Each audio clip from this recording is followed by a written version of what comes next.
Hello there, everybody. My name, this is going to get really tiring. My name is Dan, and please this don't is do my this. co-host, Chad. Welcome back to the Objectively Bad podcast. Oh. Today, we are here. Yeah, we are. Is that it? Yep. Sweet. So should we wrap it up? I think that's a good day's work. That'd be a great episode, honestly. Yeah. Hold up. Is there an episode that falls on April Fools? Because that would be amazing. Oh, when is April Fool's We Day? record on April Fools. That's close enough. We can. That's good enough. We can probably do it. Oh, yeah, that's so true. Just start and end the episode. We record on your April Fools. Yes. So Yeah. I can't fool anyone, but you can fool people. Cool. That sounds great. I'll just be muted the whole episode. So it just sounds like you're talking to nobody the whole time. That would be pretty entertaining. I think we had this as For like us, not for them. I think in episode 0 of the podcast, we had this as like a bad podcast idea, like a schizophrenic podcast. Yeah, we did. Like what? Just someone It's- talking to themselves the whole time. That was one of our ideas. That is, Yeah. yeah. That'd be great. A little Honestly, throwback. That would be kind of funny. You could only do it for like, I feel like you'd have to get shorts out of it because I couldn't watch the entire thing. But if you get moments yeah, that where could be you some just funny really moments. sound crazy, like where you're staring like really deadpan, and all of a sudden you just start cracking up. Mhm. I've seen also some like podcast edits that people have done for other podcasts where they have like, because there are so many clips of like them out there, they'll have a podcast where it's like, imagine it's like a podcast of me, and they take different clips from different episodes of me responding to myself, Oh my God. and they make you say the We most need to like do it. wild shit.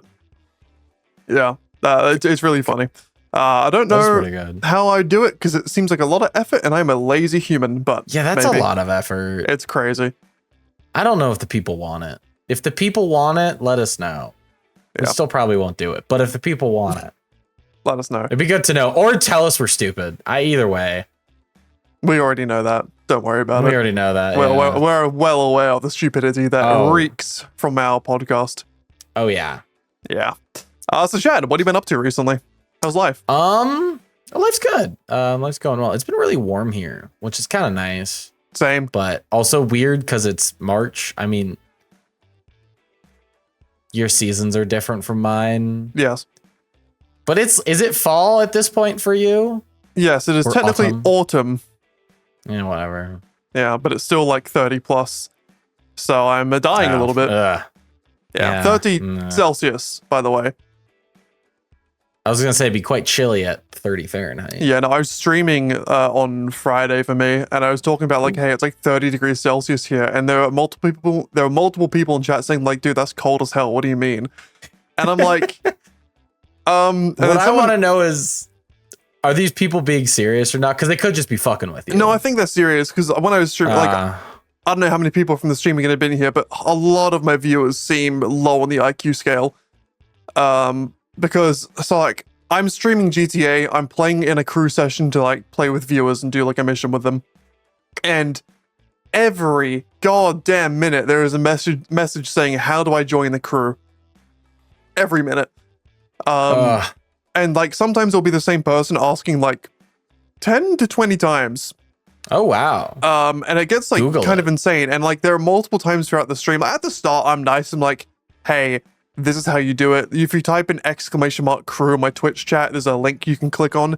Yeah. But after 2 hours, I'm like, I went on a little rant. Like, does Google not fucking exist anymore? Can you not open up a new tab of your computer? Go to google.com. I literally said, hey, go to google.com and type in, how do I join a crew in GTA Online? You'll get your fucking answer now. Leave me alone. Like, it was pissing me off. So yeah, I think they're being Beautiful. serious because also someone in chat responded like, most of the world uses Celsius, and then other people responded like, no, they don't. And I was like, I'm sorry. I think Yes, there's they like do. 3 countries in the world that use Fahrenheit, yeah. but America is the world. Yeah. So That's true. That is true. probably that's ignorant what- on my part. That's what I keep hearing. So Yeah, no, sadly. yeah. I went to the world's largest comic book store yesterday, Lovely. which happens to just be in Denver, which works out. It's not like I traveled for it or anything. It's, well, I mean, No, I drove into you're just Denver. in China. I don't know why China would have it, but Yeah, I don't know maybe. why China would have it either. Maybe, I don't know. Big place, a lot of people. Yeah, true. So It was pretty cool. I didn't buy a whole lot. It's kind of overwhelming because there's so much to fucking buy. Yes. And just a billion issues of things, and it's like just a billion issues. The roof's falling in. There's no floor. Yeah, the roof's falling in. Like comic book issues, obviously. I know. Or not. I don't know. It could have been. I mean, it was a warehouse. There could have been issues I was unaware of. Dan, I thought you've been serious this whole time. No, never. Never. I was gonna ask you like, hey, what'd you buy? But I asked you before we started recording, so it's gonna be really still tell you. Lay it on me, big boy. I bought a Black Panther novel because my girlfriend went to a used bookstore and she was very nice. She was like, I'm gonna buy him some stuff, and then also realized she didn't know what I wanted, which was fine. But she bought a storyline called A Nation Under Our Feet, something along those lines. And she got book 1 and book 3. So I bought book 2. Good man. Just to complete the set. And then I toyed with getting it because they had this thing where like if it had a yellow sticker, everything was 70% off, which like 70% is pretty fucking good. Mm-hmm. And I could have gotten some things for like $1 or even less, but I also was like, I don't know what I'm getting. And I'd want to get like a whole storyline, and I'd have to like Google if something like what's the whole storyline. Yeah. No, and I've kind of just started reading, so. Yeah, we talked about this before, but that's like the big issues with like a difference from like regular books to like comic books and manga.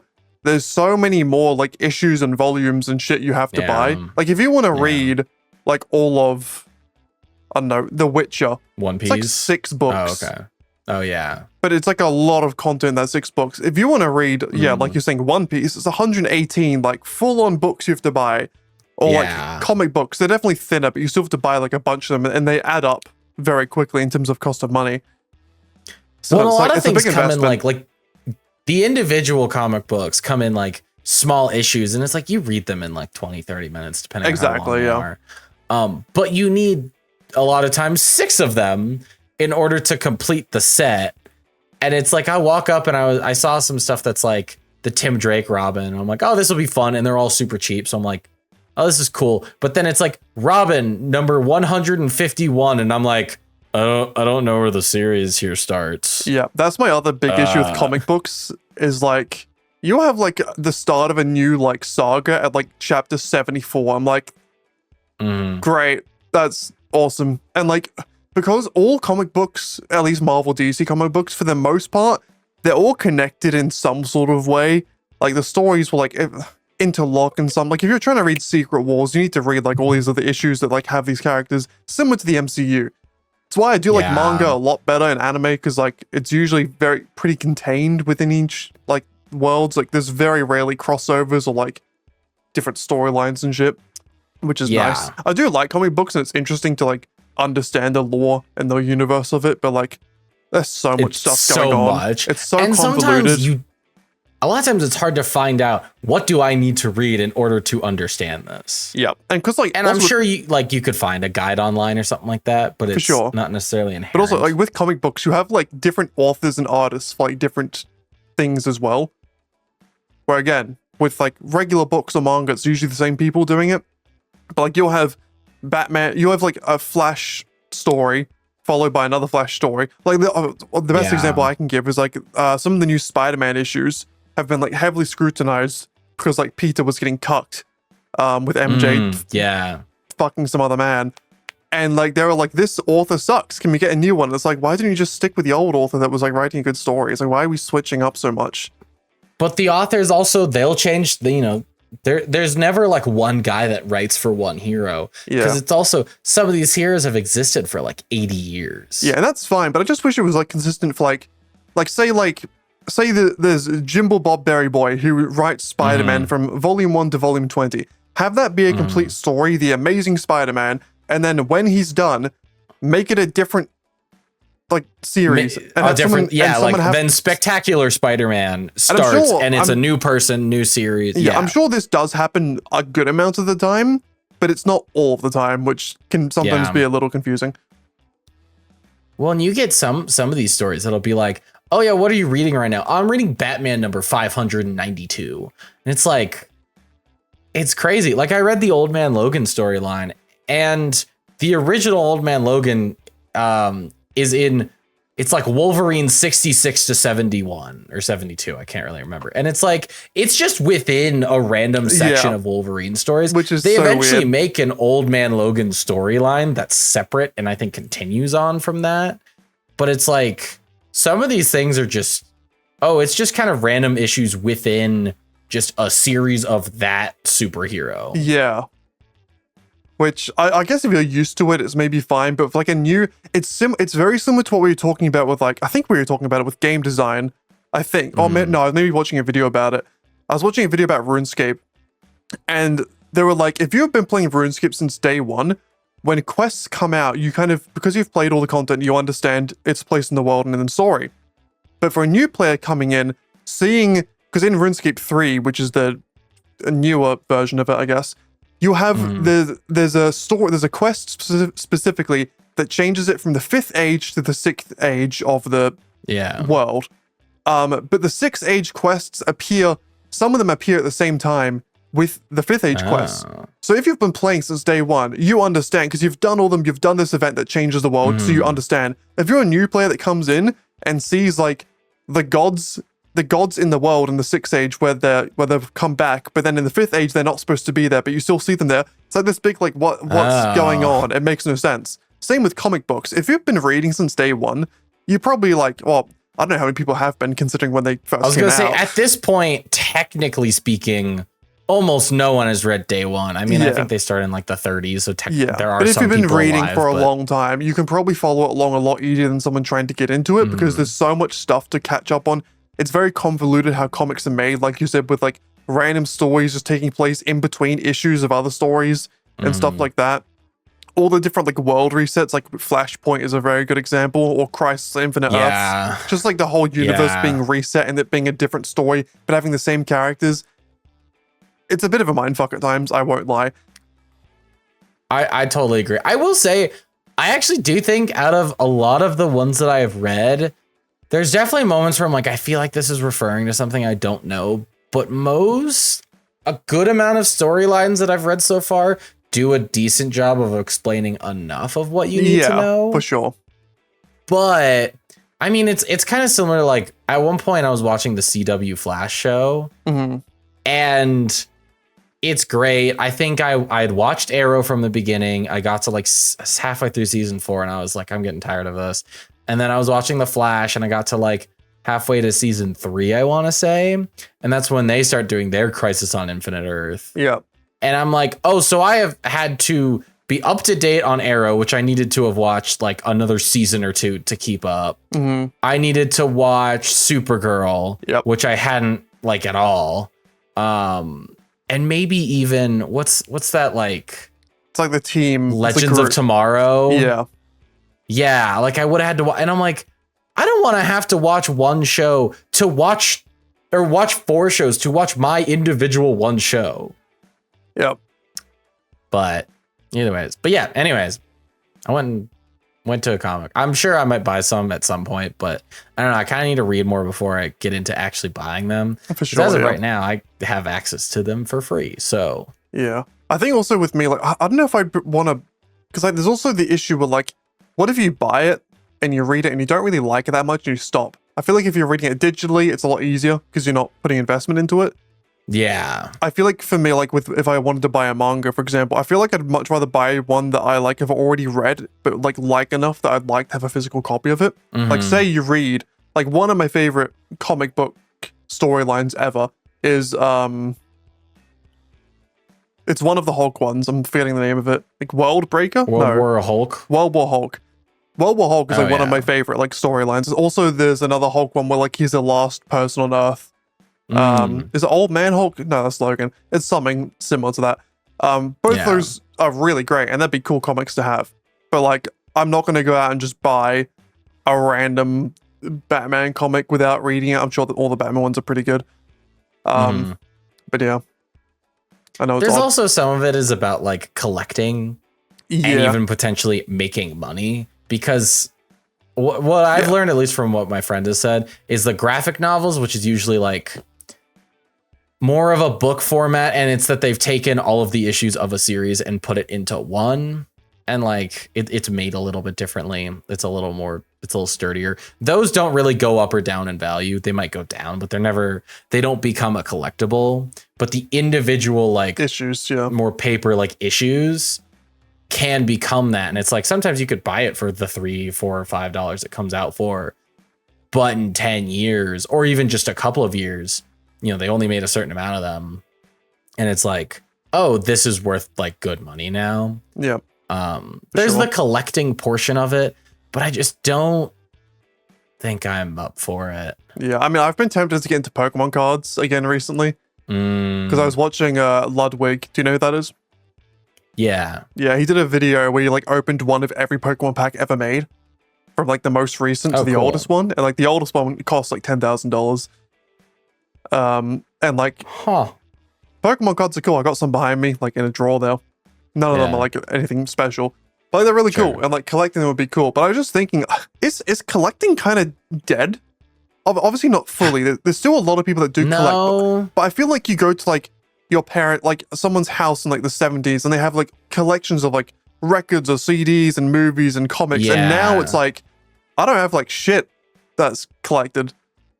I think because I feel like because I mean, it definitely space, isn't dead. It's like there's part of the digital space of like when I went to the comic book store, they were selling some like Lego manuals, but Lego has digitized their manuals. Maybe not all of them. These might be older things, but like they've digitized a lot of their manuals. So having the manual actually doesn't really matter anymore. Yeah. I think there's that. I think collecting used to be a lot cheaper because it wasn't. When collecting got big, it wasn't like super expensive because nothing was necessarily old at that point in time. But now it's like collecting. Dude, I saw a comic book that went for like 15 grand. Oh yeah, dude. There's again there's Pokemon cards that have gone for like multiple tens of thousands of dollars. Yeah, I mean, Post Malone bought that Magic the Gathering the One Ring card for like $2 million. Yeah, that's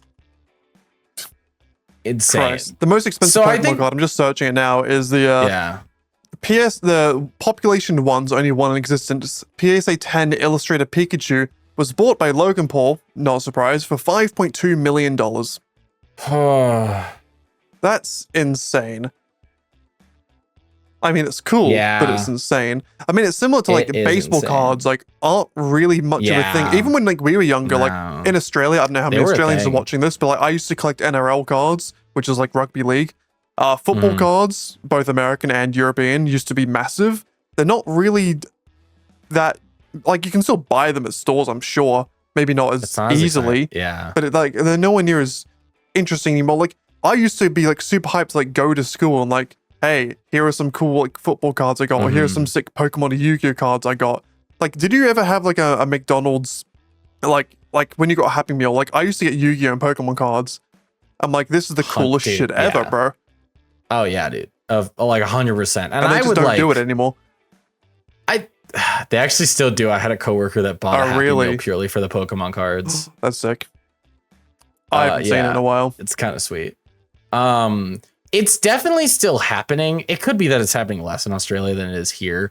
I think it's less common because honestly, it costs more. Maybe not cost more money, but like it's a thing where like collecting is fun, but collecting can be such a just money suck. Well, one thing I was going to mention. A lot of people don't have money. I heard do you know who Jay Schlatt is? Another YouTuber. Yeah. So he has a second or third channel called The Weekly Slap, where he does like sort of like old school Call of Duty commentaries where he answers questions that people send into him. He had an episode that came out a few days ago, and it was someone talking. They sent in a question saying like, "Hey Schlatt, I'm a creator on YouTube. Well, I'm trying to be a creator, not a full-time one, and I'm really struggling with like the motivation to like keep going and like making videos and stuff." And his response was like, with YouTube at least, and I think this applies to collecting and maybe a lot of other things we could mention, is that like hobbies aren't really hobbies anymore. Hobbies now are always a business. It's always like, that's true. Can you make money out of this? Like every single hobby is like, do you want to turn this into a career? I very rarely find people like just doing things purely for the fun of it, compared to like, oh, I want to see if I can make a profit out of this. And collecting is a big one. Like people used to collect Pokemon cards because they were cool. Now you collect them because you want to make a bank of them. Yeah. And it's like, I understand why. Like I'm doing YouTube as a job. I can't really criticize it. But I definitely understand. It's definitely a bit sad that like, I feel like as a society, we've lost a little bit of that. Obviously, there's still a lot of people that do stuff just for fun. Yeah. But especially like a younger generation, I feel like our age and younger, most hobbies like, oh, can I turn this into a TikTok channel or can I fucking resell this on Amazon? It's like, well, it's so much easier to monetize a hobby nowadays or an art, because you're right. You can film a TikTok, you can put it on YouTube, you can be two white guys talking on a podcast. No. Me? Never. No. But like it's so easy, and like there's online stores. My girlfriend does a decent amount of art, and she tries to keep it like very hobbyist because she's tried selling her art before, and she was like, I started hating it. Yeah. She's like, I don't like it. But there's a website that she hasn't used. I don't know if she will. But she's talked about it where you just put your designs on that could like go on like a t-shirt, and they just sell it for you, which is kind of cool. I think you probably make like the least amount of money from it. Well, but it's like the easiest way to do it. Yeah, there's different versions of them. Sometimes you make a little bit like a low amount. Sometimes you can like set the price of it, and you make the difference between like the manufacturing cost and like what you set your price at. Yeah, which is fine. But like even like before I was doing YouTube and I was doing more like audio stuff and music, I was like, you can like as a musician, instead of like going and being a performing artist, you could just like make a bunch of like backing tracks, put them on a site like an Epic Sound or something else, and like you just get paid for royalties for people using them in the background of their videos. Or like, you can just make like sound effects, or you can make art graphics and just put it on a website. Yeah. People just buy them for one at a time. You can make fonts. People do that for a living. I'm like, everything can be monetized. Literally everything can be monetized. Yeah. Like you can think of the strangest, most niche thing ever. Someone will probably pay for it, which is such a weird world to live in. It is a strange thing. And it's also, I feel like there's also just been this kind of hustler mentality that has come up through social media of like, the grind mindset, man. You gotta be on the grind, dude. Like you gotta be, you're off your 40-hour work, your 8-hour job. You got that. You're getting that. You didn't wake up at 4 a.m. this morning? I definitely like fell into that rabbit hole like a little bit from time and time again. It's so easy to fall into because you're like, oh, my life sucks. I'm not making money. I just need to work harder and have no fucking life. And it only works for so long, and it also only works for so many people. Like, I'm not someone that can burn myself out working 100 hours a week. It's just not sustainable. You really shouldn't. No one should. The occasional person can. Yeah. But there's also like the scale of, if you use up all of your time to make money, you then don't have anything to spend on because you're just making money. Now, you could argue that you could spend a much time making money and then stop, maybe retire if you're making a lot of people don't stop though. That's the issue. Like, where's the end? That's the problem. When do you choose the point? It's like all those like big investors and like CEOs of companies. It's like, do you really need another $100 million? Probably fucking not, but they act like they do. Well, also, the instant you get used to a certain paycheck, you don't want to go down. Yeah. So if you're like, I worked my ass off, but then all of a sudden you're sitting here and you are respectively good, you still kind of want to keep raking that money in. A lot of professional athletes have that problem. Oh, yeah. Where they go from making millions to making nothing, but they're spending like they're still making millions. And then like a lot of football players end up going broke after their career. Because they put all of their eggs into football, and that's great. But football isn't a 40 to 50 year career. It's a 5 to 15, maybe 20 if you're like really good.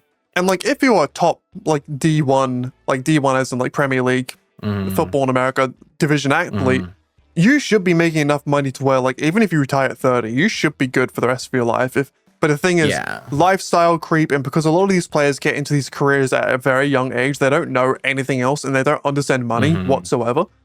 It's like you have football players that are making like $200,000 a week, and that's like low for like some. So like compared to some people, like I think Messi and Ronaldo make close to like $1 million a week with sponsors and everything. And it's like that should be enough, but then they'll still go broke, or there'll also be players that like the amount of times I go on my football app and read stories of like, oh, a player on $180,000 a week wants to leave club because they're not paying him enough. I'm like, are you fucking kidding me? You make more than I do in a year, and you make more than I do in a year in a week, and you still don't think you're being paid enough. You need to get a grip on reality, my guy. Like seriously. Yeah. So. Yeah, it is a shame with like collecting and like hobbies. Like it's so much. I don't know. There's so much like financial, societal pressure for sure. Like I was looking at like buying Pokemon cards, and not even like the packs that are like the collectible ones that are $200,000 of dollars. Even just like a regular Pokemon card, like box, like 8 sets now. It's like in Australian at least like $50. Whereas back in the day, you'd get that for like 15 or something. It's so much more expensive. It's crazy. And like there's part of that is inflation, but I think the bigger part is like that collectible mindset and grifters and people trying to resell and all that shit. It's also, if less people are buying Pokemon cards, Pokemon still wants to be making that money, so they've upped their prices as well. Well, I think more people are buying them now, to be fair. It's gone back up. There's been like a recent resurgence in the past few years for sure. But collectibles in general, like, because even in terms of like regular like toys and stuff, like I can't remember the names of them, but like there were like in the 90s and early 2000s, there were so many like collectible items that used to came out.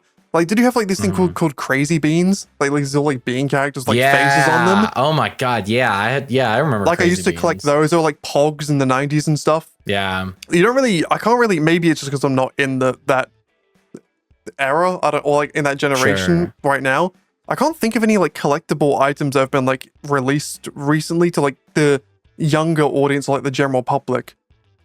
Yeah, because I almost feel like any collectible item that I'm aware of is older stuff, or is something that has already been established, like comics. New comics are still collectibles. Yeah, or like stuff from companies like GamerSups, the drink company that I'm like sponsored by, has like 100 different versions of the shaker cups, so you can like collect those if you want to, or you can collect like, you can't see it on my camera, but I have like swords here that I bought from PAX, like the Comic-Con type thing in Australia.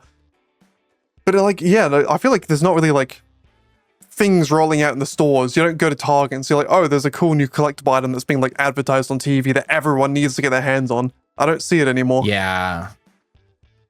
Cause I don't know, the big ones I'm aware of are like comics and vinyl, which are both not new concepts. And a lot of times the collectible things are the older ones. I mean, people buy new stuff, but Legos, like, a lot of it's not new. I think it's because a lot of it's gone digital. I generally think that like, you look at like gacha games like Genshin, or like even like FIFA and stuff, like the collectibles are the rare cards and characters you get by pulling fucking loot crates. That's what it is. It's gambling now. I mean, Pokemon cards and Yu-Gi-Oh was gambling. Pokemon cards, but like now it's just a digital version of that, and it's not. It feels less real in my opinion because it's not physical. I guess maybe younger people don't really feel the same way because they're just used to it.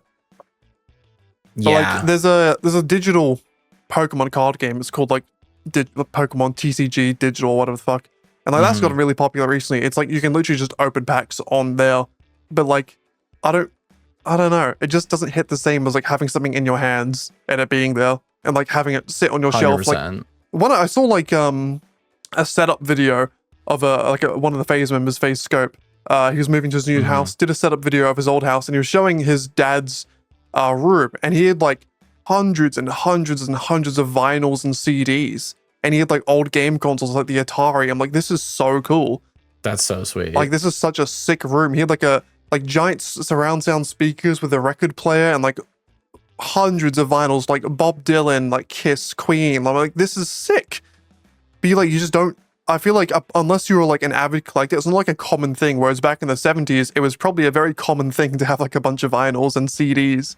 Yeah. But also, that was the only way to listen to music outside of the radio. We just have Spotify. We also we have higher access to content and stuff like vinyls. Just look up on Spotify. It's probably there. Yeah. You know, there's some things like, that aren't, I kind of miss, or YouTube. Yeah, true. That's a big one. But I miss having like a drawer of like a bunch of Xbox and PlayStation games. Like I have like 5 now, but like again, everything's digital. Any game I buy is digital. Yeah. Any game I buy these days is digital. Except for Switch games. I buy those physical. Oh, really? Yeah, I prefer it. Interesting. I don't know. It just reminds me of having a DS from back in the day. That's fair. I stayed on the analog mindset for a long time. Like even when you and other friends were buying digital games for a few years, I was still buying like the hard copy because I did like to have it. But again, you can't deny the accessibility and ease of it is really nice.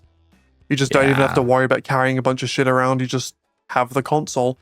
It's just on there. And like, I mean, this is kind of specific to PS4 and PS5, but I think it'll continue in other, like, I think it does it in Xbox too. And it'll continue in other generations. Anything digital I bought on PS4, I could play it on the PS5. Yep.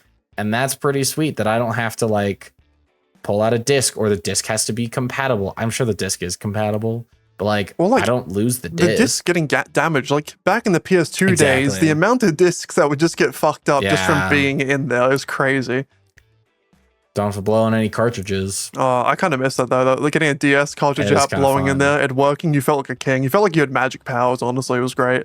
I did that recently. I don't know if it was my solution, but I got my DS back and I started playing Pokemon White. And it was like not showing that a cartridge was in, and so I did pull it out and I did blow on it. It eventually worked. I don't think it was blowing the cartridge. I low-key want to buy a DS because I don't know if I have. They're expensive. I know. I have a coworker that I think got a DS and one Pokemon game for like $300. Yep, I just searched up a Nintendo 3DS, Australian, mind you, but $384. Ooh. I mean, it's probably not that far off the price they came out at when they did originally release, but I don't know. Well, what DS do you have? OG. Oh, just the original. The original DS. Damn. Silver and everything. It could take GameCube cartridges. That's cool. Yeah, or Game Boy. I can't remember. It's one of the two. It might be Game Boy. Because I had a 2DS and I had DSi. Nice. I had a both were sick. So I had a DS Lite. My sister had the DS, and I think the DS Lite broke. I don't remember why. But then I think she just it was the DS Lite. So I had. ended up getting it. Nice. I think. But they were cool. I remember like going to the shopping mall, having my DS with me. My parents were sitting in the bank yelling over finances. I'd just be grinding Pokemon. It's a great time. The 2008 financial crisis was going on. I was getting Mewtwo. Probably was, honestly. Probably was about that time because I remember that's about the time frame. I have like a very cool memory of like going to this shopping mall. It's called Russell Town Centre. If anyone knows where that is in Australia, I don't. I'm aware. And I had my DS. I had like one of those like not tags, one of those things on it like you can hold it with. Like a lanyard type thing, I guess. Oh, okay, yeah. And I was walking with it, and I dropped it, and I caught the lanyard with my pinky, and the DS was saved, and I felt like a god, and it was fantastic. I was like, yes, this is great. And I think that was like 2 or 3 days after our house got robbed, and this was a new DS I got back from like the insurance, so I was really happy I didn't break it.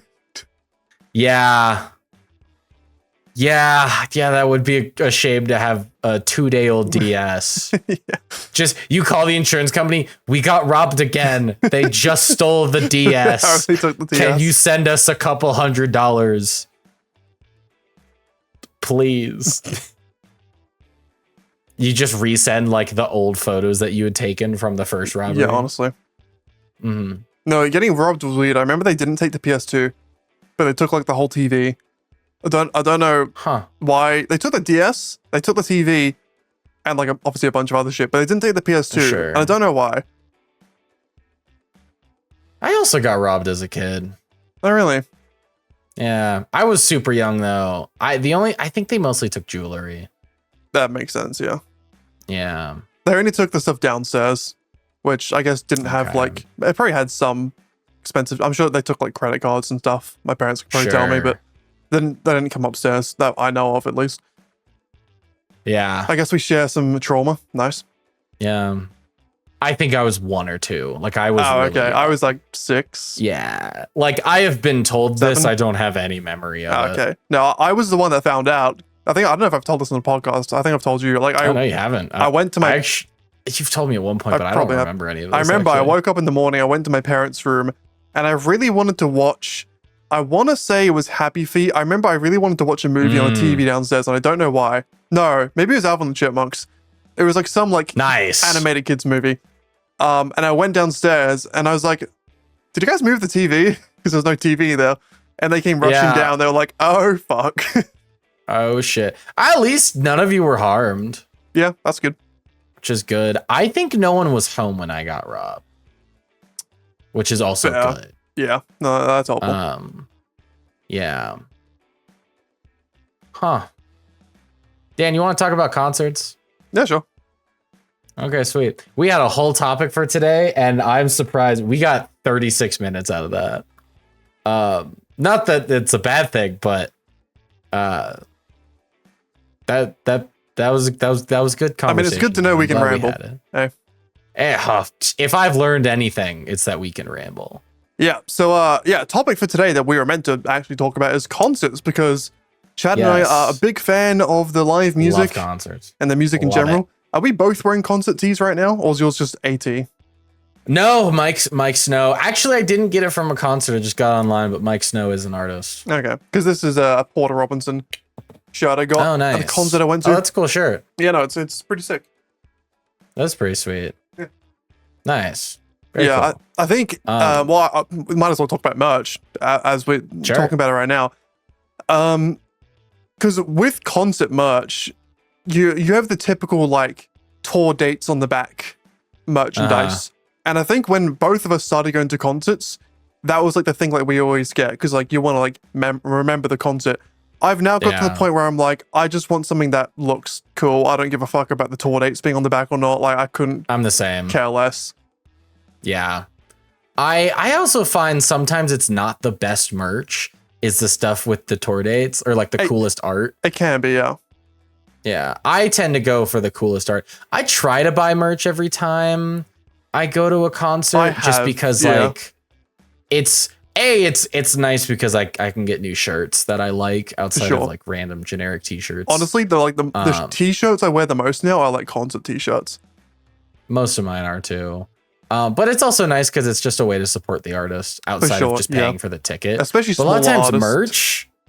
Yeah, especially small artists, which I've been seeing more of lately.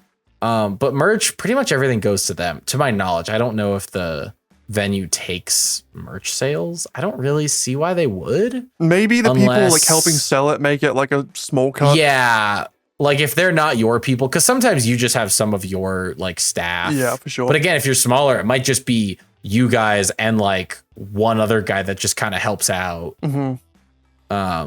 So maybe like the venue has their own staff to sell merch. Yeah. And then maybe they take a cut. I've seen merch stands take tips. Oh. Which is interesting. Yeah. I don't necessarily know if I'm for or against it, but there's a part of me that's like, I spent a lot of money because this shit ain't cheap. Yeah, merch stuff is not cheap at all, for sure. No. I mean, dude, for the longest time, I feel like I've been seeing shirts at 30. It's going to be different for you because of different currency. That's 60 here usually. I recently saw one that was 40. I think 40 is like the standard, or like 45. Australia. It's starting to get there, and it's like, nah, stay down at 30. I'm buying a t-shirt. I guess it also depends on the size of the artist, but I think in Australia as well, everything's just hiked up a bit because the artists have to travel here. It's like far out. That's fair. Most bands, a good amount of bands I tend to see are American, especially any of the smaller ones. Yeah. Bigger ones are sometimes like British, but yeah. But no, merch is cool. Yeah. Like them. Good t-shirts. Cool. Good fun. Sometimes I buy vinyl if I don't like any of the designs. And if I really like the I haven't music, seen which many I vinyl usually at do. the concerts I've been to recently for whatever reason, but yeah, no, they are cool. I bought like I pretty much always see vinyl. I bought like one hat from a concert that you've seen me wearing past videos, like the orange snapback. That was a really good buy. I do like it when artists actually bring unique stuff that's not just t-shirts. Like if they bring like posters or like headbands or like just anything unique, it's kind of cool to see. Even if I don't buy it, I'm like, I respect it. That's nice. Yeah, cool stuff. Big fan of merch. Yeah. All right, Dan, I got a little game for you. I don't know if I'd call it a game, but we're gonna do a little bit of concert first, last, best, worst. Gotcha.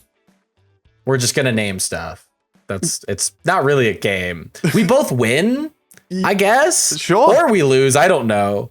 I think our first concert's the same. No. Oh, is it not? Okay. Who'd you see first then? My first concert was Hoodie Allen. It was the Happy Camper tour in 2016 or 17. I can't remember which year. 16, because we saw Green Day in 16, which is my first concert. 16. It was pretty good. I didn't prepare for it, which is something I kind of learned to do. For sure. Which we can talk about a little bit later, but because we did Green Day, and then I think you texted me like a day later, and you're like, hey, by the way, Blink 182 is coming in like a week, and there were still tickets at like normal price. Yep. And so we both went to that, and I also was like, I know Blink 182 music, and I went and I was like, I don't know all their music. I know a lot of their music now. Yeah, but no, same here. So those are our first. Let's move into last. What was your last concert you went to?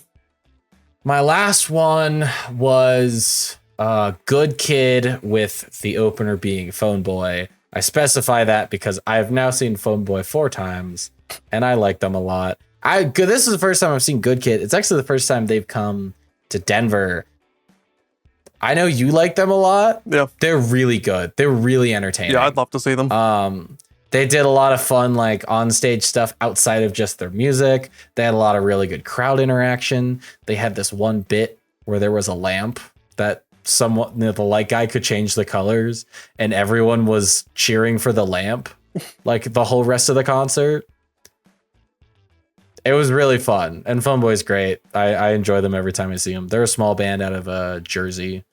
I actually bought tickets to see them for a 5th time because they're coming in May. Oh my god! But the other reason this guy, man, their tickets are like $20. Yeah, fair. And their opener is Anoha, which is a band you put me onto. Yep. Who I also like. And Phone Boy will have a new album, so I'm like, I might as well. Yeah, sure. Yeah, Good Kid with Phone Boy. Fantastic. Really good stuff. And my last concert, if you watched the last episode, was Green Day. Came to Melbourne for their Saviors tour, their 30-year anniversary. Nearly, or something like that. Yeah, I think it is. They said it was 30 years when they were there. It might have been, it's Dookie 30 years. Yeah, Dookie 30 years. Yes. That was good. I enjoyed it. Nice. It was at the... You've seen them twice now or 3 times? Twice. The last time they came was in 2017 into Australia, and I wasn't here. Okay. Yeah. Yeah. So yeah, it was at Marvel Stadium in Melbourne. It was a massive, massive crowd, probably like 65,000 or something. It's pretty good. All right. Not bad. How did they compare to the first time you saw them? Like first to second, I personally, this is gonna sound blasphemous. I personally preferred the first time because the first time I saw them, it was the Revolution Radio tour, and I listened to that album like fully through, and I knew it really, really well. I didn't prepare for this concert that well, and there's a lot of songs off of Dookie and American Idiot that I don't know that well. Like I'd say like I knew like 60% of the songs for this one, whereas last time it felt more like 80.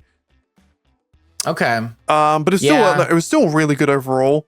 It's close. I just think I just preferred last one a little bit more because there are some of the songs off of Revolution Radio that I really, really, really like. Like we used to, when we were in a band together, we used to play some of them.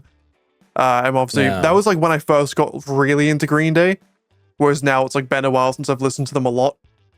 So there was a bit of a gap there, but it was still like great performers considering they're all in their 50s now and they still have the energy they do is insane. they keep up the energy. They're really great. Like the music they put out recently, kind of shit. That's fine. They hold up performance wise. I think like, Saviors is a lot better than the album before. Yeah, I've listened to like one or two of the songs off their last album, and it's fine. I think it's partially, I don't need new music from Green Day. No, me neither. Like they only played I think one song or two songs from the new album, and it was like the opener. Yeah. The American Dream is Killing Me, which is a pretty good song.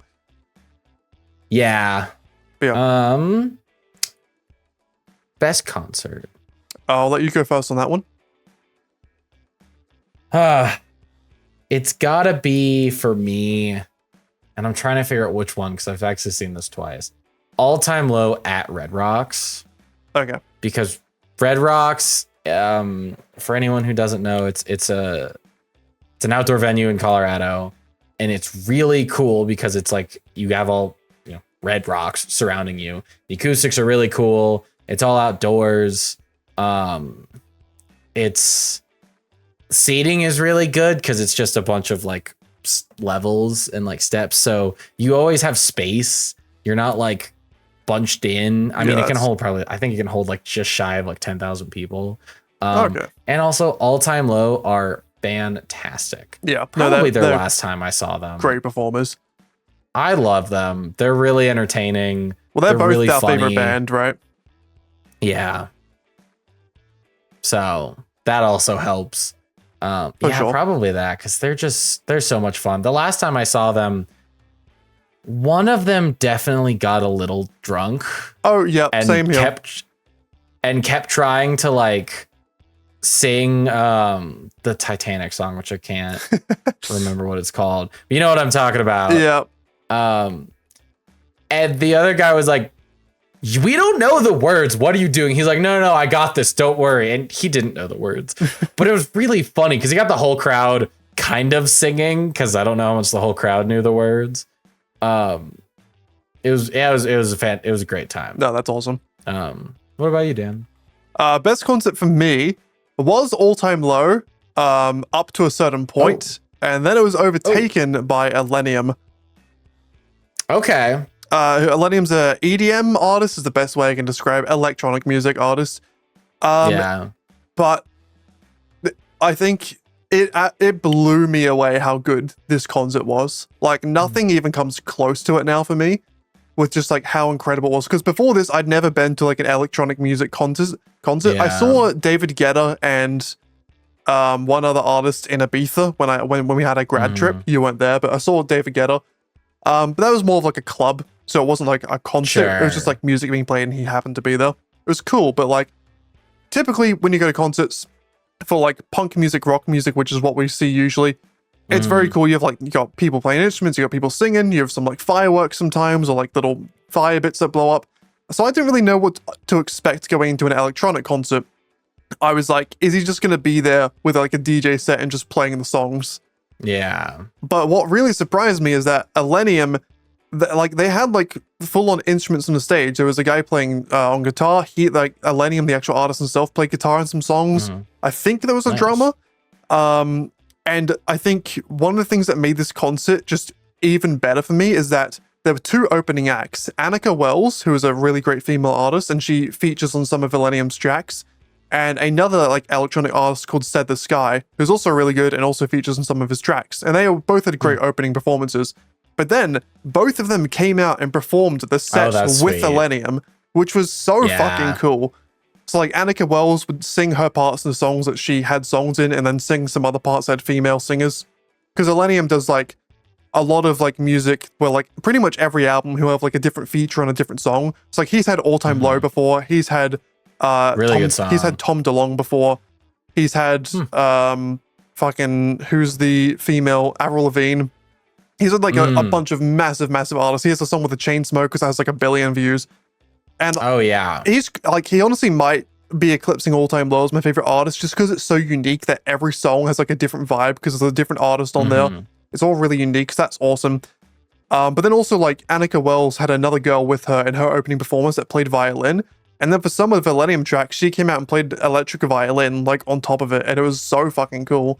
It was like really cool to see electronic songs with like acoustic, not acoustic, but like real instruments in there rather than just like a backing track. So like that was sick. But the thing that really elevated this concert to being my favorite is that the album that came out, which is his self-titled album, has like a music movie that goes along with it. So you can look at it on YouTube if you haven't already. Type in like Millennium something. Music movie. Yeah. What is it called? It's definitely called something. I'm trying to find it now because it is very sick. It is very, very, very sick. Hold up, the podcast is still going on, don't worry. It's called Starfall. It's called Millennium Presents Starfall. It's a 32-minute, like, animated, basically movie that goes along with the soundtrack of his album. It's very, very, very cool. It feels like very, like, almost like Arcane League of Legends-esque in terms of, like, the animation and, like, storytelling within it. And during this concert, because I hadn't seen the movie up to this point, so I didn't really know what to expect, but during the concert, it was like playing as the songs were playing in the background. Yeah. It's like you had like this it was almost like a movie with a concert in it at the same time. And then the songs that weren't on this album also had their own like unique visuals and like fireworks and lighting. And it was just so well put together. I can't even like, nothing comes close in terms of like the production value of this concert. I think like all time low are probably better performers. I think Paramore with Hayley Williams, she's like the best singer I've probably seen. But like the production of this was just electric. It's pretty sweet. Oh, nice. Because it's. Oh yeah, I didn't mean to say that, but yeah. Good. No. I think you meant to say. I think deep down, somewhere in here, you meant to say it. Yeah.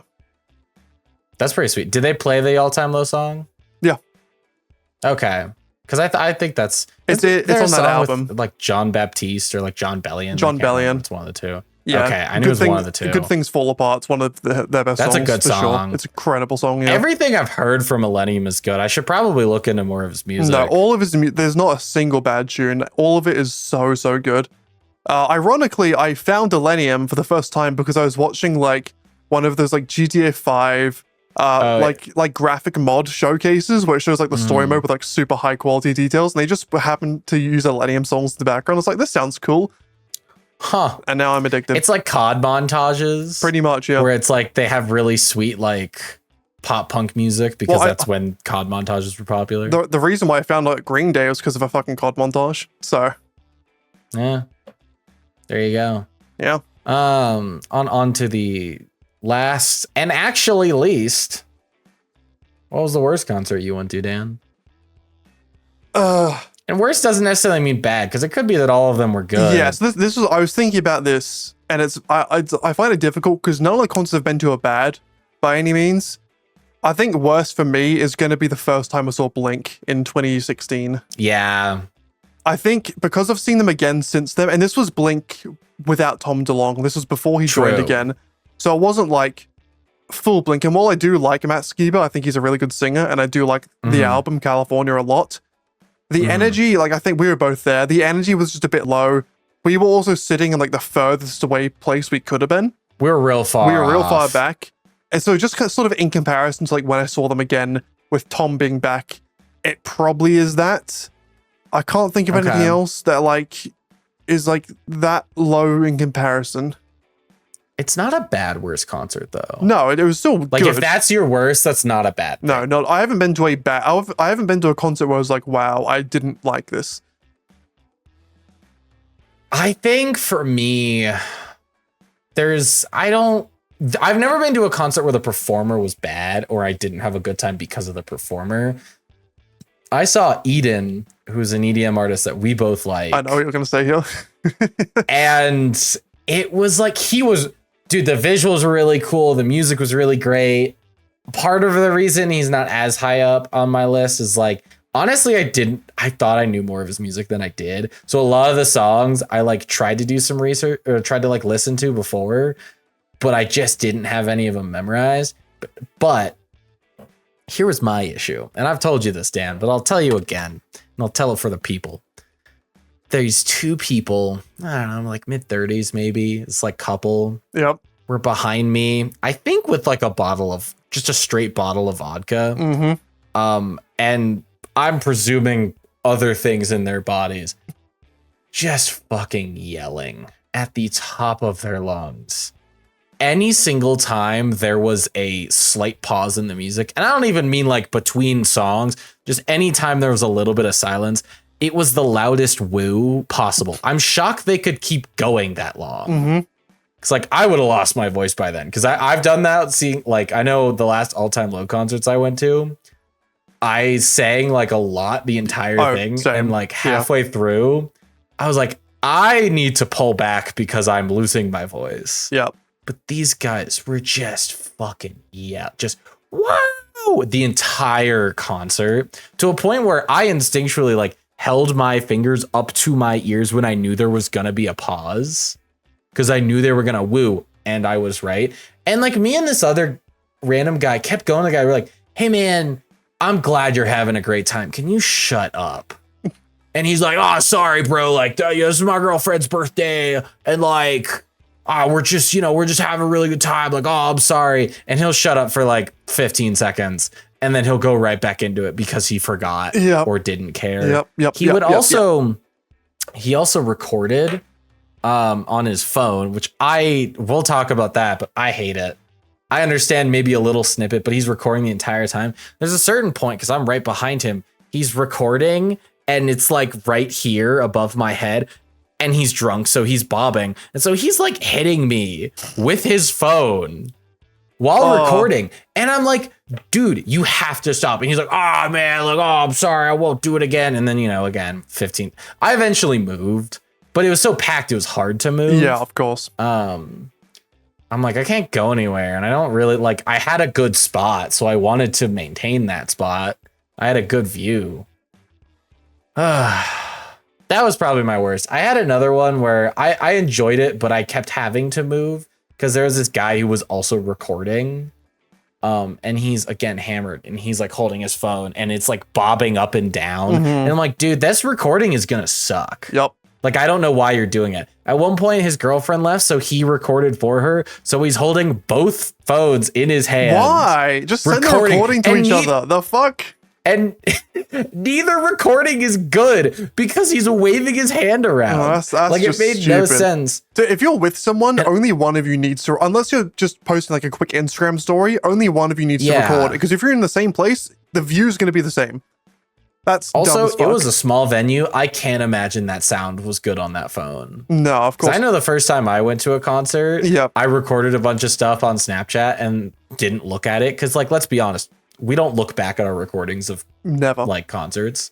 And I had a friend text me and be like, did you listen to these? And I was like, no. And I listened back and it's just like clipping. It's all clipping. It's all just like static and like. There's a very iconic Snapchat video we have of me and you and some other people singing Still Breathing, like one of Green Day's songs. Oh, yeah. And because it was like quite a bit into the concert, like we're not amazing singers in the first place, but our voices were like destroyed by that point. Mm-hmm. It's just like the worst fucking sing-along ever. It's just us yelling and clipping. And it's also, when you're at a concert, no one really has perfect pitch. Oh no, because you can't, or sounds good. You can barely hear anything. You can't tell, and you're yelling. So if you're yelling, you're not really. And also, you yourself. had like a really shit iPhone at that point as well, and the mic on it was awful. Oh yeah, I mean, this was also like 9 years ago. Like, phone mics weren't great. Yeah, have gotten a lot better since then. I mean, like even now, like so this recent Green Day concert I went to was the first one ever where I didn't record a single time. Like I've definitely like slowed down the amount I record at each concurrent concert. Like at Green Day back in 2016, I recorded like a lot. At Porter Robinson, I recorded like 3 songs. And a lot of time if I record a song, it's because I want to send it to a friend that hasn't been to the concert but wanted to see a specific song or something.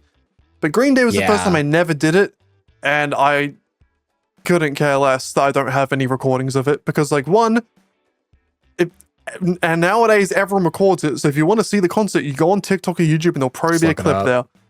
And second, you just don't look at it. Like, maybe if you know you're going to go back and watch it afterwards, sure, but I never ever look back at my concert videos.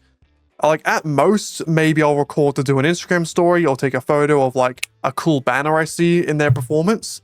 But like, that's why I get t-shirts at every concert. That's the memory I want. Like, I know I went there. I have physical evidence of that I've been there. I don't need the recording of it. And also, like you said, like, even with phone mics being a lot better, because of the way concerts are, phone mics do not pick up audio very well on them. Like, it's very rare you get like good, clean audio on a phone recording at a concert. They're not made to record a concert because concerts are at such a high decibel.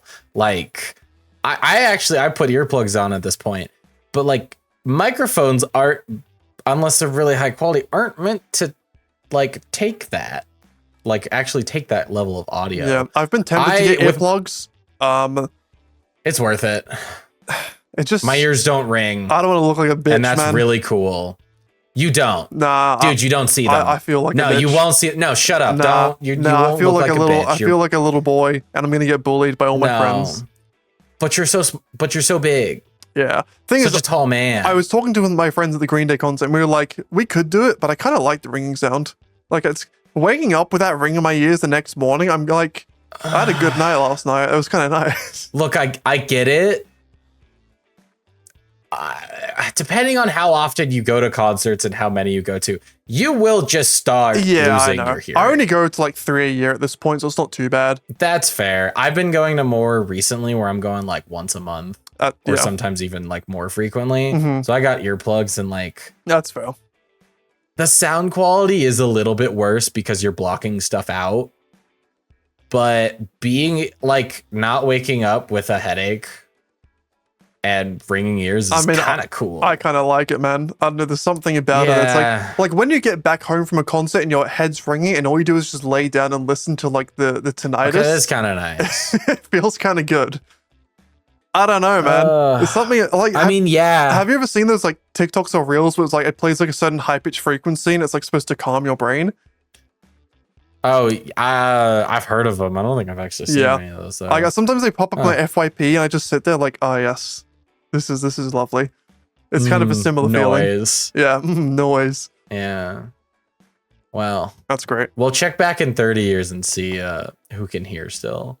I mean, well, I've already had like 5 operations in my ears when I was younger to remove like shit in there, so I'm probably already fucked. Exactly. So yeah, fair enough. But yeah, with phone usage, my goal nowadays is I try and take a picture or two just to be like, I was there.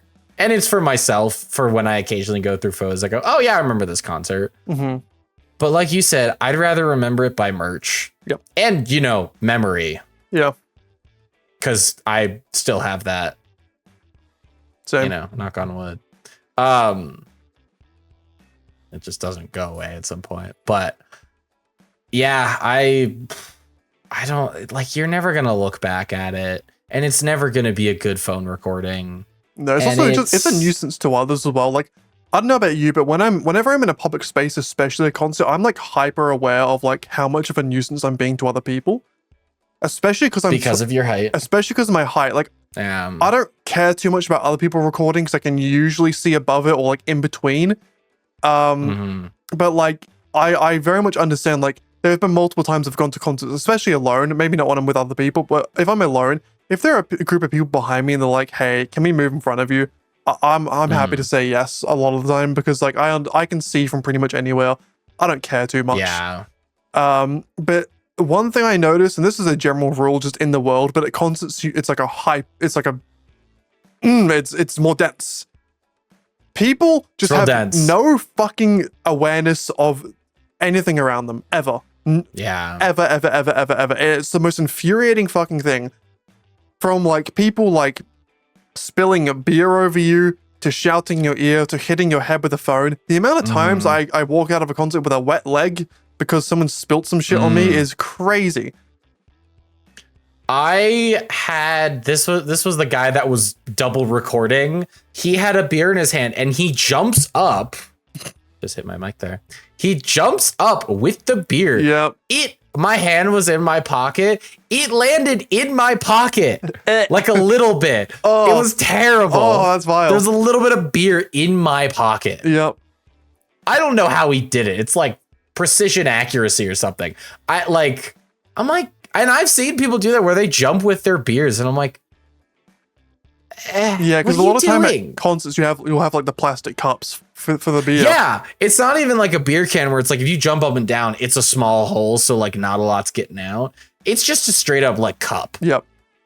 No, when I was, It's like, I think I told you when I was leaving the Green Day concert, I'd said goodbye to my friends. I was walking back home, but this was like, because there was so many fucking people. This was like 40 minutes after the concert has ended, and I'm walking home, and I'm like speed walking to like just to get back as fast as possible. And this fucking guy trips on the sidewalk with a full fucking plastic beer thing, and I'm like a solid 2 to 3 meters ahead of him, and he like does it like that, and it. He like throws it's like he was trying to get you. Yeah, and I went all down like my new like Green Day shirt, the back and my legs. I quickly turned around just to see what happened, but I was like, I honestly can't be fucked like saying it, like because saying anything's not gonna do anything. I can't change the fact that he spilled shit. So I just kept fucking walking. My hands all sticky and shit. I'm like, this sucks. These fucking people, man.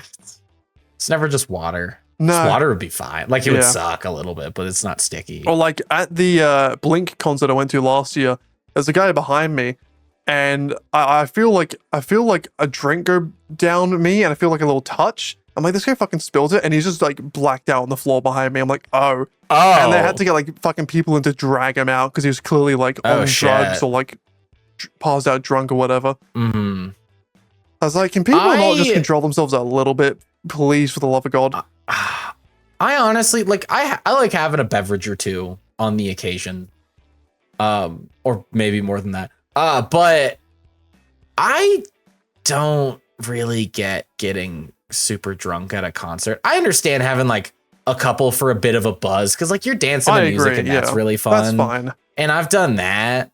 I mean, I don't really do it a whole lot anymore because, well, honestly, usually I'm the driver. And also, you buy like 2 beers and that's like, if they're big beers, it's like $40. Yep. Like it's so expensive.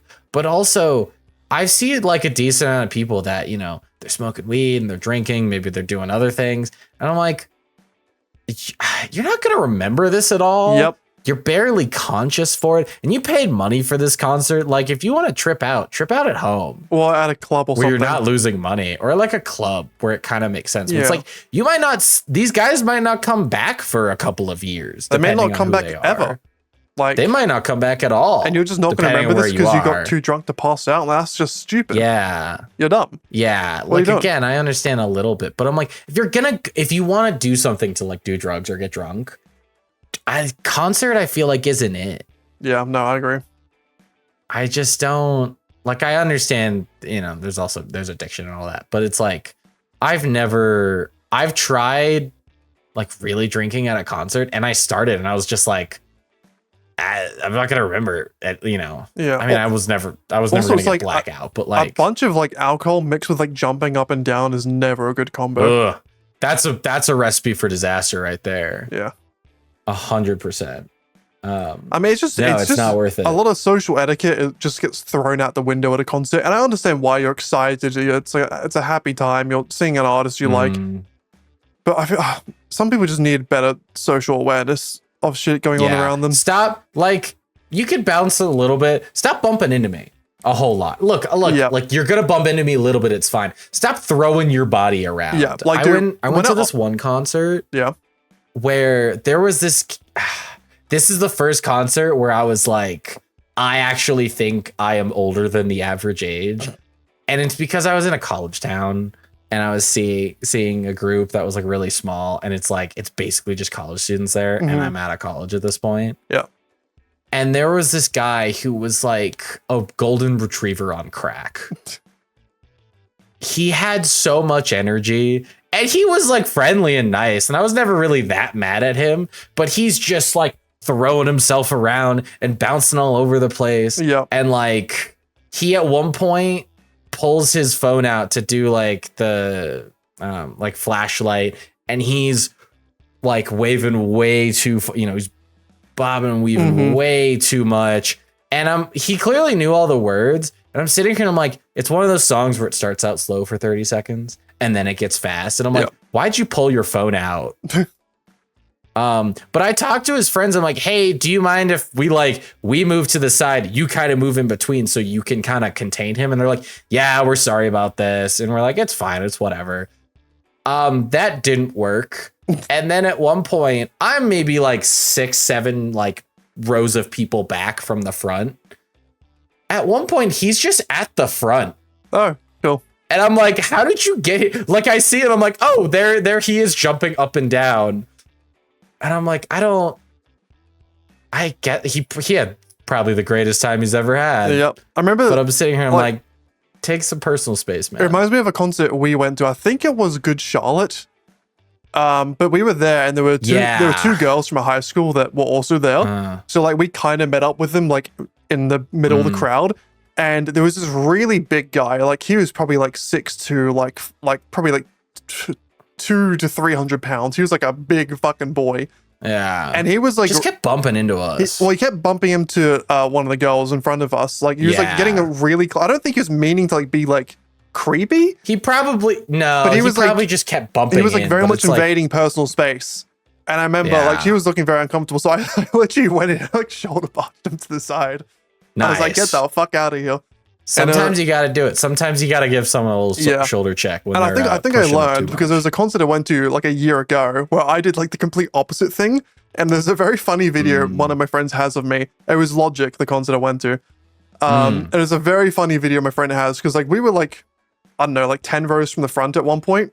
And then because, again, and I'll keep mentioning it, but I'm tall and I get like a lot of back issues if I stand up for a long time. I've gotten better with concerts, but like this was like when I was still getting used to it. So like after like an hour and a half, like my back was really hurting. And I was like, I didn't have the energy to keep up with like the jumping and like craze and everything. So I started to slowly get pushed back.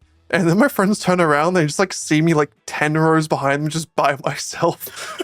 Just a fucking video of me like, hey guys. It was really funny. That's great. Yeah. They're like, what happened? You're like, people kept moving. Yeah, I think I was like, that was one thing. There's like a mix between being nice, but also like being firm and holding your ground at a concert. You gotta hold your ground. So like I learned after that, like, okay, there's some situations where I just need to like hold my fucking ground, especially if I'm with other people. If I'm by myself, I don't really give a shit because again, I can see over most people. Like this, in most concerts nowadays, unless you're at a very small venue, the sound is pretty good at anywhere. I have good vision. And if you're tall, I can see. You could just see wherever. Honestly, if we both went to a concert where we were like, we liked the band, but we weren't like, oh, let's get up front. I wouldn't mind being in the back. We can both see, and it sounds good. And you don't have to worry about people like pushing up against you. I mean, what I do now is I usually try to get to like the middle, but right on the edge on one of the sides. Because like there's usually less people on the side, and I can see from that angle, and it works pretty much perfect. Like Millennium, All Time Low, Paramore, Porter Robinson, pretty much all the concerts I go to now, I try and get on like that side middle part, and it usually works out. I do that sometimes really, really well because the people there also aren't as intense. So if I feel like just chilling out and not jumping and getting crazy, then I can just chill. If I feel like going crazy, I can go crazy. It's great. And if you're on the edge, you can just step back. Yeah, and you're good. And like you're out. Or if you want to like get a drink or the bathroom, it's a lot easier to get out as well. Yeah, it sucks going from like the middle of the crowd and then trying to find your way back as well. A nightmare. Is difficult. That's what adult diapers are made for. True. I couldn't do that. Dude, imagine taking an adult diaper into a concert. I'm sure people but do, also man. Jumping up and down. Sorry, folks. I had to do that to you. I also just had another memory. I can't remember which concert this was. It was, I think it was Simple Plan I saw in Melbourne last year. And I don't know if this has happened to you, but I was just like, I couldn't believe it. So there was a song on. It was a song I didn't know that well. So I was like, I was kind of singing the chorus, but like when the verse came on, I was just kind of like not doing much. I was like bobbing up and down. And this like slightly older guy, maybe in his 30s, like looked at me and he was like angry that I didn't know the lyrics. He's like, you don't know the lyrics? You fucking serious? And got pissed off and like looked away. I was like, oh, that's a weird thing to do, like, especially considering so you don't know me. You don't know each other. Yeah. And there's so many people there, and he just looked at you and he's like, "You motherfucker." Yeah, I was like, dude, and, like he went around to a bunch of people, like he was trying to like obviously be like. He was trying to celebrate with other people and like get hyped, but he was like angry I didn't know the lyrics. I'm like, I don't know every fucking song. Well, did he do that to anyone else? Yeah, he was looking for like a bunch of people that just knew the lyrics. I'm like, why? Who cares? You know the lyrics. Just leave him alone. Yeah. I don't know the lyrics to every song for every concert I go to. Yeah, even like All Time Low, our favorite band, I don't know every lyric. I know like probably like 80%, 90%. They have a ton of songs. They have a lot of music, man. And like sometimes I think I know the lyrics and I'm wrong. or sometimes you just forget. And like some people are not very good with lyrics. Like there are just some people that just don't have a lyric brain. Like for me, like when I'm listening to a song, I'm much better at just like listening to like the rhythm and like the like instruments than I am listening to the lyrics. I do the same. Yeah.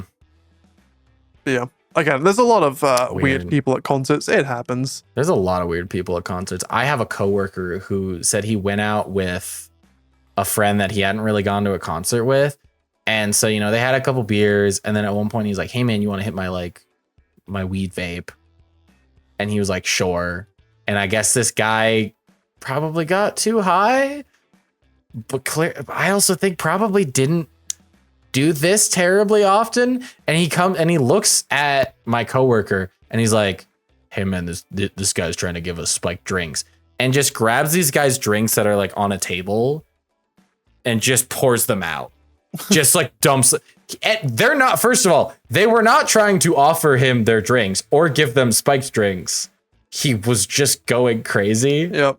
And then I'm like, oh, so what'd you do? And he's like, we left. And I'm like, I feel like you just buy him beers. Like you didn't have to leave the concert. Yeah.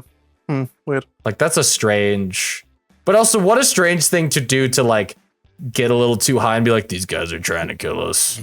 We got to do something about it. These guys are trying to kill us, and he thinks it's the artist performing on stage. Runs up, tries to kill runs him. up on stage. Hey man, you can't do this. I'd love to see that. That'd be funny. That sounds fun. That would be pretty funny. Dan, venues have many a size. What's the smallest venue you've been in? I think it was the first time we saw All Time Low. It was like, okay, that's what I thought. 5,000 people. So I looked up the capacity. 3, 2. It's 800. 8. Fuck yeah, that one then for sure. 800 people. Jesus. It was not a big concert venue. No, it was tiny as hell. It was a great. It was a great. I loved the concert because we were. I really liked that venue we were too. Close. It was it was a good size, and what I liked is it was one of those where like the middle is lower down, and then as you get to the sides, it goes up and like around. Yeah, it was almost so like a lot of people have a good view. It kind of feels like a bigger like campfire pit almost with like a stage at the front. Yeah, it was really good. Honestly, it was a cool venue. What's the biggest venue you've been to, Dan? Probably the I don't know, the last like Green Day concert I just went to. Okay, Marvel Stadium. What's this? I don't know if you'd know. Let me see if I can find the capacity. Green Day Melbourne. Yeah, I said about 60,000. 60. Okay. I think that's the biggest I went to. I can't think of another one that would be bigger than that. I don't think any of the ones in Munich were bigger than that because we went to Green Day Munich was at the. I don't think so. Olympia Stadium. The Olympia Halle, which is like 15,500. Oh yeah, no. 15.5. Yeah, no, this is way bigger. Which is not. Let me look up because I'm trying to think of what my biggest concert would be. I honestly don't go to a whole lot of big concerts anymore, but I did see Green Day at Coors Field, which was 50,000. Okay, so similar. And I don't know if they might have been sold out. I don't know. I think my smallest venue is I got like a 200 person venue. Jeez. Yeah, which I think the sweet spot is about 1,000 to 2,000. Yeah, I can see that. Is like ideal. Obviously, like a more popular band is going to be bigger venue no matter what. Mm-hmm. But like the 200s are fun, but they're usually because they're not going to make as much money. They're not as kind of interesting. Yeah. Like one of the ones I went to was like 200-300 people, and it's like a square room, and like the stage was like a corner of the room. Mm-hmm. And they blast the music, and I happened to be right next to one of the speakers. Yeah. And I didn't have earplugs. Yeah, I think for me, my favorite size is around 10K. There's some concert halls in Melbourne. There's one of them's called the John Cain Arena. There's a few others in that same area, and those are the concerts I saw like Millennium, Paramore, and All Time Low at. I think they're small enough that no matter where you are, you get a good view of the stage and the performers. And like you're not like too close to speakers, so it's not too loud and everything. But I also think it's big enough that like these venues have like the capacity for like big screens and like fireworks and like flame cannons and True. lights. Like a really small venue, you're not really going to get like that side of the performance. You're just going to get like sort of the raw band. I kind of like having like, because like with the Paramore concert, there was like 2 giant plasma screens on the side that have like really HD images showing them close up, which I can still see them, but it's kind of nice to have that as well, I think, sometimes. Yeah. Or like sometimes you can have like graphics or like music videos that play on the side, which sort of add to the concert, in my opinion. But I think any bigger than like 20 is probably getting to like, it's getting to like that arena size concert where like it's maybe a little bit too big.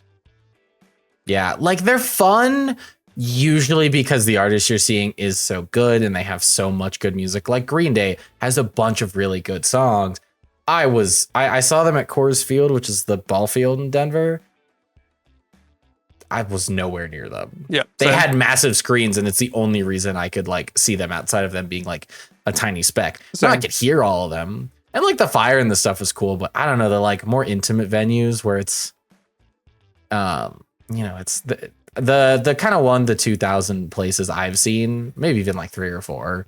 Are nice because like you can get pretty close, and the ones that I go to, I like most of them because I can tend to see wherever I'm at, and because I'm 6'1", so I'm relatively tall. But it also leaves enough room for some amount of like screens or like cool lighting. I don't think I've been to that many around that size. I think I'm just saying the size I like is the concerts I've been to that I enjoyed the most. And those have been at like 10 to 15,000 capacity arenas. I mean, for you've seen concerts pretty much in Germany and Australia, and the bands you're seeing aren't German or Australian. So in order to like see them, they need to be big enough to come over, which means you need a bigger thing. If you were seeing local Aussie bands, then like you could probably see them for a much smaller venue. But for me, like I see a bunch of American bands, so I can see them in smaller venues. Yeah, one thing I have never been to though that I would love to see is like an actual like music festival.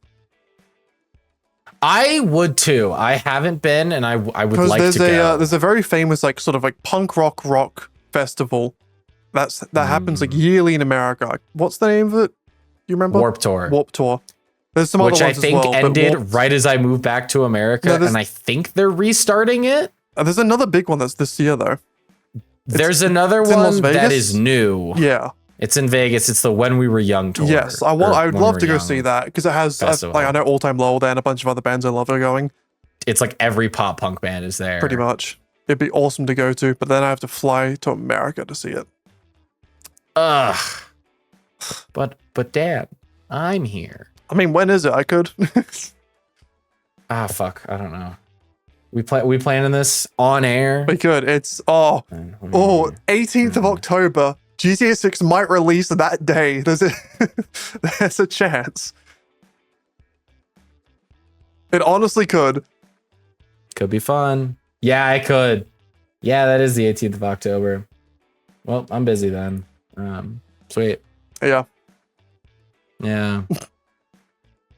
Maybe next year. Yeah, maybe. I mean, honestly, I'll eventually convince you. The smallest concert technically been to is the one we performed at a house party. It's like 30 people. Okay, true. We did perform a house party, and that was fun. I look back on it, and I had a great time, and it was really fun. I look back, and what I've learned about audio and music and stuff is, do you think we sounded like shit? Like, not even just like artistically. Do you think we just sounded terrible? Oh, it probably wasn't amazing. Yeah. Yeah. Because there was just like a few amps on the floor, a drum set in the corner. But the thing is, I think at like a high school house party, and no matter how bad the music is, I think people are drinking enough, and it's like kind of cool to have a live band. I don't think anyone gave a fuck. Yeah. Yeah, that's true. I think it was audible. That's all that matters. It was definitely audible. I mean, I do remember playing and people enjoying it. Yeah. But I just sit here and like I've started teaching myself or like doing some like online courses about like audio stuff, and I sit here and I'm like, God, that must have been terrible. Probably. Like, But I mean, as long as it's fun, it's also I don't think anyone's sitting in the back with a little corncob pipe and going, these kids don't know what they're doing. No. I don't know why he has a pipe. Like, bro, in our school, like there were more people that played instruments, but there were like 8 people in the music class, and we were 5 of them. Yeah. So like, no one could have done a better job than us, probably. Anyone that would have known anything about audio was us, probably. Yeah. And maybe a couple. Well, there was people, at least in our there grade. was the 3 Asians that made their like rap crew, the Asian Boys or something. Oh god. They did like a little performance before us. I think they made like a custom like a rap. I forgot about that. They made a custom diss track where they roasted our teachers. That's what it was. Well, yeah, it was back when diss tracks were starting to get like popular. I mean, diss tracks have always kind of been a thing, but it was when like Logan Paul was doing diss tracks. Yeah, and the Sidemen and stuff, and they made like a diss track on our teachers, and they like performed it, and it was a bit rough, to be honest. It was interesting. Good times. It was funny, high school. but it wasn't great. It was fun. Yeah, we've seen better for sure. Oh, we have, because there was a weird like in our final year of high school, there was a weird like rap crew beef going on in our school between like 2 groups. Yeah, there were 2 friend groups that decided to make rap diss tracks against each other. Yeah, and like there was one that actually made like a full-on music video and went to a studio because we went to a school, a bunch of rich kids, so they could afford to do that shit. Yeah, and it was not good. They were called Pistol Gang. And they used to have a song on SoundCloud, but they deleted it. SoundCloud, yeah. Dang. Yeah, it was really sad. It was really bad, and they used like the what was the Peppa Pig sound effect they used in the song? Patricia. There's a Peppa Pig clip of one of them shouting Patricia. I think it's Peppa Pig. Am I correct with that? That or it's just a Vine. I think it's just a Vine that maybe uses Peppa Pig as like the image for it or video for it. But it's a thing that yells Patricia, and they put it in the song like 5 fucking times. I don't know why. Mm-hmm. Who knows? But it was there. It was there for sure. There was a verse rapped in German that went crazy. Oh yeah, because that's what we need in life. Oh yeah, more German rappers, baby. It's more German rapping. Yeah, it was a weird time. I knew a guy in college that liked German rap, which is weird because he wasn't German. Yeah, he was living in the States. It's very odd. Yeah, I've talked to a lot of people in university, and there's always like that one kid or one group in school that did like music, like they tried to do like music in school, and no one ever did very well.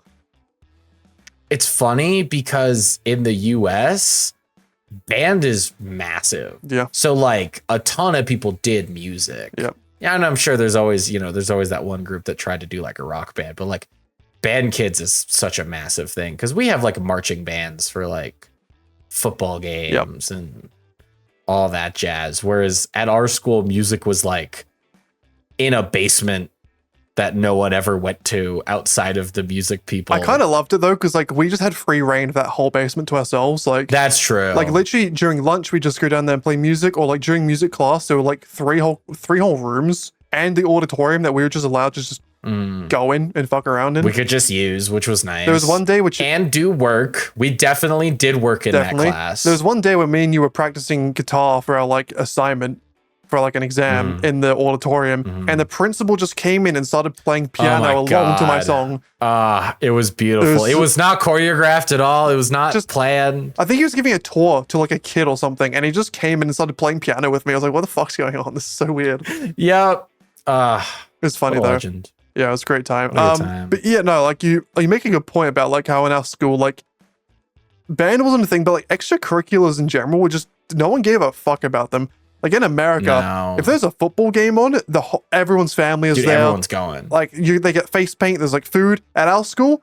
Like our school in 12th grade, the year we graduated, were the best football team in all like schools in Europe, pretty much. Think Europe, or at least a section of Europe. Yeah, we were like the best. Like our varsity boys team, soccer team, won like the European like championship for like high schools or like international high schools or whatever it was. But we played against like college London or whatever.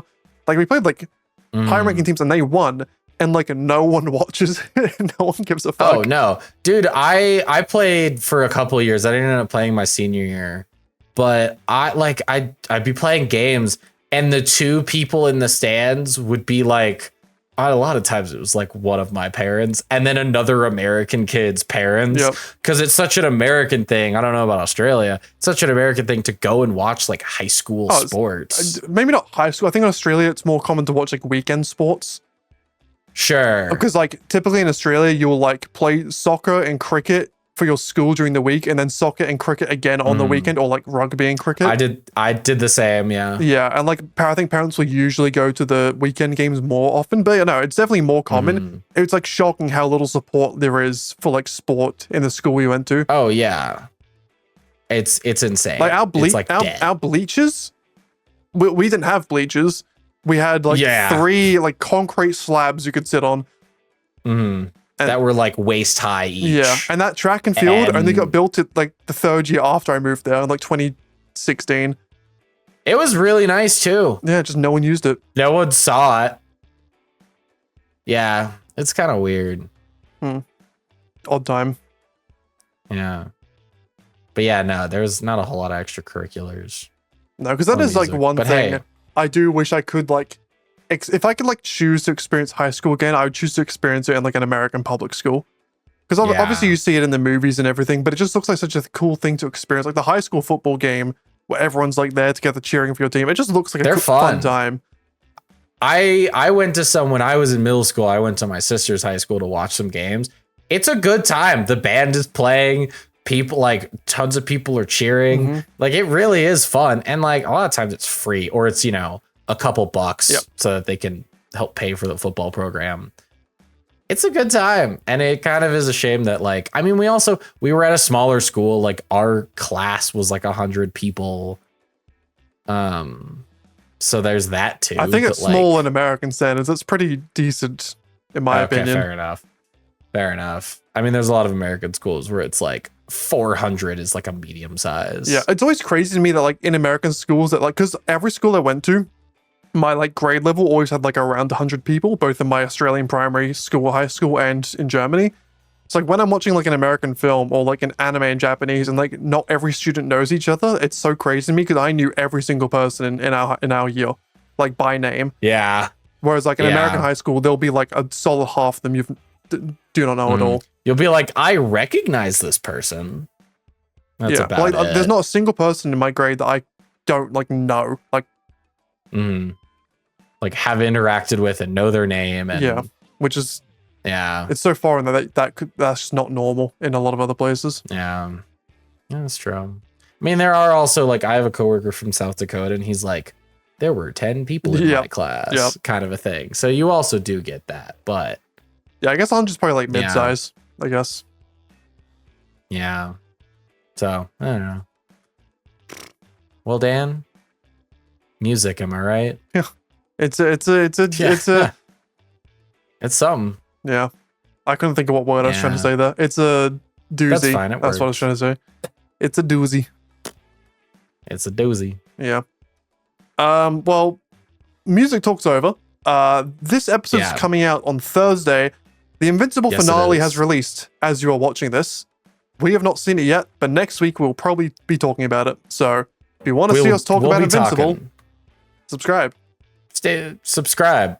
Give us all your money. Yeah, do that. Every money you have. It's the only way we'll talk about Invincible. Don't check with us in a week when we actually do talk about it, even if you didn't send us your watch money. Every single episode. Just assume someone else did. No. What you need to do is, if you want us to talk ever again, watch every single episode in a row on repeat forever. Get like 5 tabs open. Yeah. Put them all on YouTube. Just go ham. Get your mum to watch it. Get your dad to watch it. Get your mum's boyfriend to watch it. Get your dad's boyfriend to watch it. Get your sister to watch it. Get your brother to watch it. Get your cat to watch it. Get your cat to watch it.